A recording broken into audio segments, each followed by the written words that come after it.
While Lois Griffin might come across as your typical put-together suburban housewife, a deep dive into her romantic history proves she actually has a surprisingly wild past. Good Lord, am I a baby? Oh, I'm sure not. They don't usually finish inside. Over the course of the show, Peter has had to compete with, and occasionally share the spotlight with, some incredibly successful, famous, and completely unexpected exes. Today, we're counting down the most sus Lois Griffin exes in Family Guy. Let's start the show. Starting off with Season 11, Episode 1, Into Fat Air. What happens when Lois's ex-boyfriend is so incredibly successful and wealthy that it drives Peter into a jealous rage? The Griffins end up scaling the tallest mountain in the world and making an unforgivable, highly disturbing dietary choice just to survive. This insanely dark episode introduces us to Ross Fishman, an old ex-boyfriend of Lois's, who represents everything Peter is not. The storyline kicks off when Lois bumps into Ross and his new wife, Pam, at the local grocery store. Peter, don't be ridiculous. Ross's wife was with him, and in fact, they invited us all over for dinner tonight. Oh, come on, Lois, I hate that guy. The Fishmans invite the Griffins over for dinner and immediately start bragging about their lucrative jobs, their lavish family vacations, and everything else that makes them seem totally superior. That's it, Fishman. Shirts off. I want to see who's got bigger pecs. Peter! Well, they look better when they're oiled up. The evening quickly turns into a massive display of Ross's overachieving perfection. Ross casually puts down his lawyer's briefcase and immediately throws on a chef's hat, whipping up an extravagant gourmet meal of shrimp scampi and a whole roasted bird entirely from scratch. Peter, just stop talking. What? We've been places. They ain't so great. Peter instantly feels deeply emasculated and insecure next to his wife's impressive former flame. Unable to handle Lois having an ex who is so put together, Peter challenges Ross to an oiled-up, shirt-off pose-off right there in the house. But the petty rivalry doesn't stop there. To prove once and for all that the Griffins are the superior family, I think he's right about that. After all, we couldn't even turn a double play. All right, Griffin's on the ground. We're going to second. Let's turn two here. Ground balls. Peter forces his wife and kids into a competition to climb Mount Everest and beat the Fishmans to the peak. But if the Fishmans can do it, so can we. Yeah, we're just as good as them or any other family. That's right. You guys, we're climbing Mount Everest. The two families meet at base camp and begin their grueling trek up the mountain. My God, I think I see the Fishmans. They're down on that ridge. We're ahead of them. Well, then let's keep moving. You guys, we can do this. We can beat them. Miraculously, the Griffins actually manage to reach the peak, but their celebration is immediately cut short. You guys, I'm so proud of us all. We made it. Well, look who finally got here. Unsurprisingly, they find the Fishman family already there, with Ross gloating that they beat the Griffins to the top by 1 hour, 12 minutes, and 43 seconds. I hate those guys. Yeah, me too. Come on, let's head back down. At least the hot pot's over. Once again bested by Lois's incredibly capable ex-boyfriend, the Griffins begin their depressing descent down the mountain. However, the weather takes a lethal turn as they get caught in the middle of a heavy, blinding snowstorm. Mom, I can't even see! Completely out of food and freezing to death, the family stumbles upon a horrifying discovery. Oh my God, maybe they have food. Maybe it's a rescue team. The Fishman's teenage son, Ben, frozen solid in the ice. God, it's Ben Fishman! Is he? Yep, he's dead. Faced with a true life-or-death scenario, the Griffins make the ultimate boundary-crossing decision. They decide to use the frozen teenager for sustenance, literally consuming Lois's ex-boyfriend's child to fuel their journey back down the mountain. Oh God, Peter. I hope Ben would forgive us for what we did. Look, we needed to eat, the same way birds need to fly. Fueled by their grim meal, the Griffins eventually come across Ross and Pam passed out in a crevice. We gotta get them out. In a rare moment of heroism, Peter and the family pull them out and carry them all the way back to the safety of base camp. Peter, we can't do it. You're too heavy. Keep going, you're almost there. I found a rock I like. When the Fishmans regain consciousness, they are incredibly grateful for the rescue. But in true Peter Griffin fashion, he completely ruins the touching moment with his parting words. He tells Lois's ex to rest up and get better, casually dropping the ultimate bombshell. "We ate your son." All right, you rest up, get better, we ate your son. It is a brutally dark and hilarious end to Peter's rivalry with one of Lois's most successful exes. Next up is Season 8, Episode 7. Jerome is the New Black. Imagine finally finding the perfect new addition to your friend group, only to bring him home and discover he used to be romantically involved with your wife. In this episode, Peter experiences this exact nightmare, and his intense insecurity over Lois's cool ex-boyfriend leads to him committing arson and dressing up in a highly insensitive ghost costume just to scare him away. The episode kicks off with a massive void in the Spooner Street friend group, with Cleveland Brown officially leaving Quahog to star in his very own spin-off show. Look! It's him! Hey, Cleveland! Why didn't you tell us you were back, buddy? Oh, it's a lamp. Peter, Joe, and Quagmire are feeling a bit lopsided. They desperately need a new fourth man for their crew. Listen, I tell you what, you can be in our group if I can have some of your cereal. Oh no! They're after me, Kevin Connolly Charms!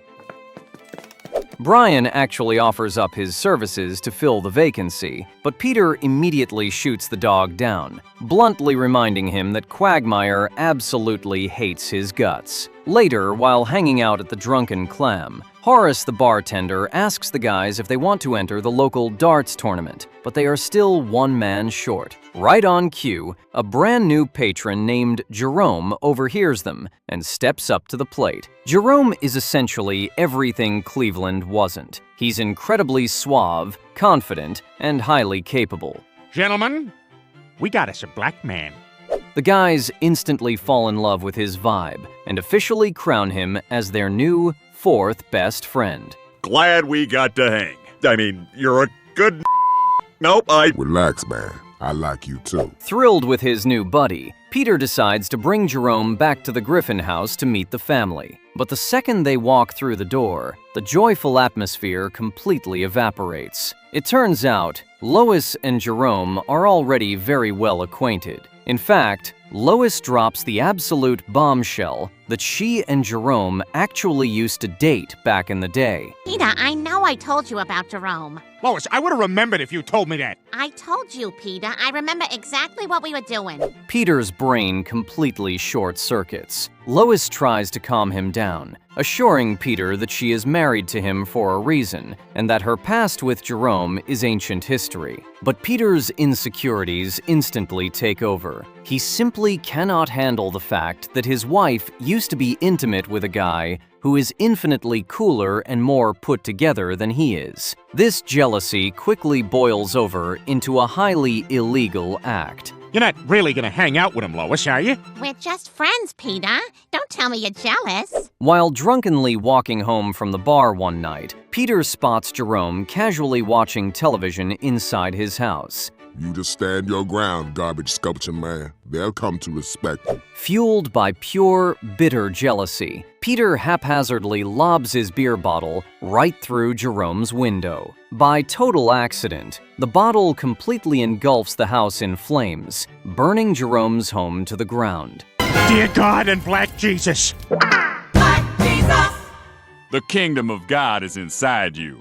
At least it will be in a second. Because Lois is a decent person, she offers the newly homeless Jerome a place to stay at the Griffin house while his property is being repaired. This is Peter's absolute worst nightmare. But meanwhile, Jerome, you are more than welcome to stay with us. What? Oh, well, thank you, Lois. Living under the same roof as his wife's ex drives Peter so crazy that he decides to take matters into his own hands by trying to scare Jerome away. Peter puts a white sheet over his head and dresses up as a ghost, completely oblivious to the deeply uncomfortable and highly insensitive historical implications of a white man wearing a pointed white sheet to scare a black man.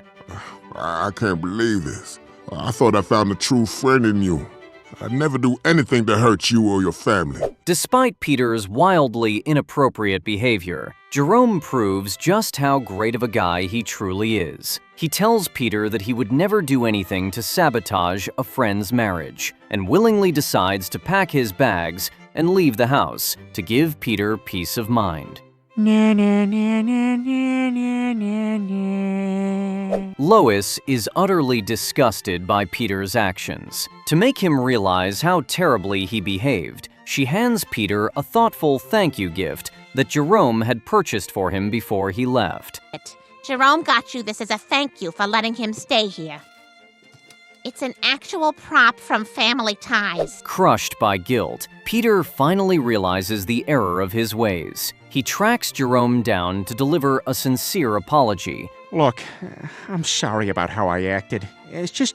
And when I saw you together, I didn't know what was going to happen. And the two men successfully patch up their friendship. Jerome officially secures his spot in the Quahog community, proving that sometimes Lois's exes can actually become lifelong friends. Next up is Season 8, Episode 21, Partial Terms of Endearment. Did you know that Lois Griffin's incredibly wild romantic history isn't strictly limited to men? At her 20-year college reunion, Peter discovers that his wife used to have a very intimate relationship with a female classmate named Naomi. This shocking revelation kicks off what is easily one of the darkest, most highly controversial, and literally banned episodes in the entire history of the show. The episode begins with Peter and Lois attending her college reunion. Can't wait to see all my old classmates. This is gonna be so much fun, isn't it, Peter?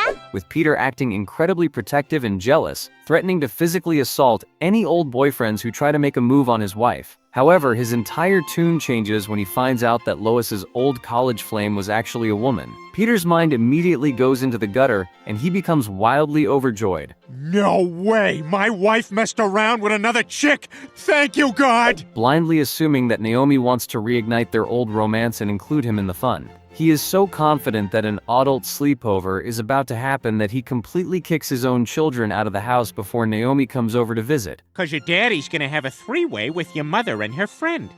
Isn't that nice about Daddy's three-way? But Peter's inappropriate fantasies are instantly crushed when Naomi arrives at the Griffin house hand in hand with her husband Dale. The real reason the couple reached out wasn't for a romantic evening, but rather because they have been struggling with infertility and want to know if Lois would be willing to be a surrogate mother and carry their child. Well, whose fault is it? I mean, which one of you has the thing that's horribly wrong with them? Is it you, Naomi? You got a bum cervix? Peter, it's nobody's fault. After giving it some careful thought, Lois graciously agrees to do it, undergoing the medical process and officially becoming pregnant. Lois just peed on something. Hey, Brian, you picking up on that? Yep.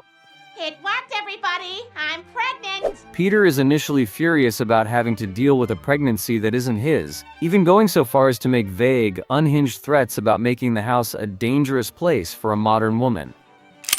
Oh no. Lois, those are 90s black guys. Those aren't 80s black guys at all. Run! But this highly sensitive storyline takes a massive, incredibly tragic detour. Before the baby can be born, Naomi and Dale are involved in a fatal highway auto accident, Oh my God! passing away and leaving Lois pregnant with a child who no longer has parents. The family is completely torn on what to do next. Meg suggests carrying the baby to term and putting it up for adoption, while Brian suggests the highly controversial medical route of simply terminating the pregnancy. Of course it's a big decision. Life is full of big decisions, like deciding whether or not to have Indian food. Seeking professional advice, Peter and Lois visit a family planning center to weigh their options. Mr. Griffin, it's a very simple, safe procedure in which we very precisely and delicately remove the embryo. However, while waiting outside, Peter is approached by radical protesters who force him to watch a heavily biased propaganda video. The video makes the wildly absurd claim that terminating a pregnancy isn't just a crime, but is also on the same level as larceny, jaywalking, and securities fraud. This instantly brainwashes Peter, turning him fiercely against the medical procedure to the point where he literally threatens to blow the clinic up if Lois steps foot inside. Born fetus child, I am here to save you and protect you. I have seen the light! Bless you, sir. You should be very proud of yourself. The episode ends with a brilliantly dark fake-out. Lois and Peter sit down for a long, heartfelt conversation, and Lois expresses all the profound joy and beauty that could come from bringing a brand new life into the world. But right after this beautiful, touching monologue, Peter bluntly cuts to the chase and reveals that they just went ahead and terminated the pregnancy anyway. The subject matter and the notoriously dark punchline were considered so boundary-crossing that Fox completely banned the episode from ever airing on United States television. Well, I think we made the right decision. Another little voice in the back seat of the car. One more Griffin to love and to love us in return. Next up is Season 3, Episode 20, Road to Europe. Think your partner's past is wild? Imagine finding out your wife used to be intimately involved with the bassist of your absolute favorite rock band. In this classic episode, Peter gets the shock of a lifetime when he discovers Lois's deep rock and roll history with Kiss. The hilarious storyline kicks off with Peter and Lois watching their favorite public access television show that is entirely dedicated to the band Kiss. Hey, didn't see you come in. We're just getting into shape for our upcoming tour. We're playing 5 big shows in 5 days. To celebrate an upcoming concert, Peter and Lois get completely decked out in full black and white Kiss face paint and manage to score front row seats to see the band perform live. But what is supposed to be the greatest night of Peter's life turns into a massive heartbreak. During the concert, Peter is absolutely devastated to learn that Lois doesn't actually know the chorus to the band's most famous song, Rock and Roll All Night. Oh man, I've lost all faith in mankind. Music is dead to me now. Peter is crushed, confronting Lois about being a fake fan and accusing her of living a lie throughout their entire marriage.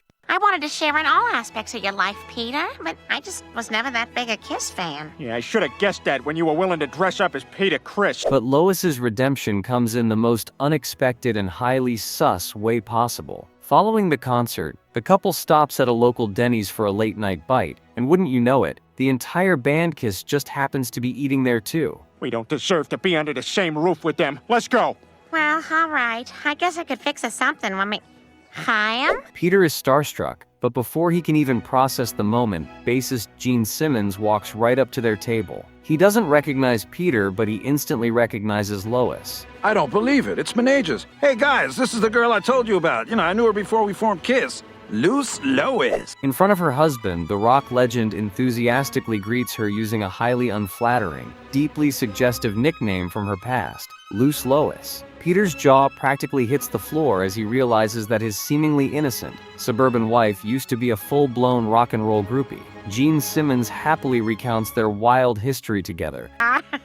Bye. Oh, wow, such a small world. He was a nice boy. Completely shattering Peter's perception of his wife. And just to rub a little more salt in the wound, it is during this incredibly awkward interaction that Peter discovers Gene Simmons wasn't her only celebrity conquest. Lois casually admits that she has also locked lips and been romantically involved with a surprisingly long list of famous musicians, including Jay Gales and Daryl Hall. While Peter is initially furious, he ultimately realizes that his wife's legendary romantic resume actually makes her the ultimate rock star. Well, that's our show for tonight. Now stay tuned for Battlestar Galactica Forum. Welcome to Battlestar Galactica Forum.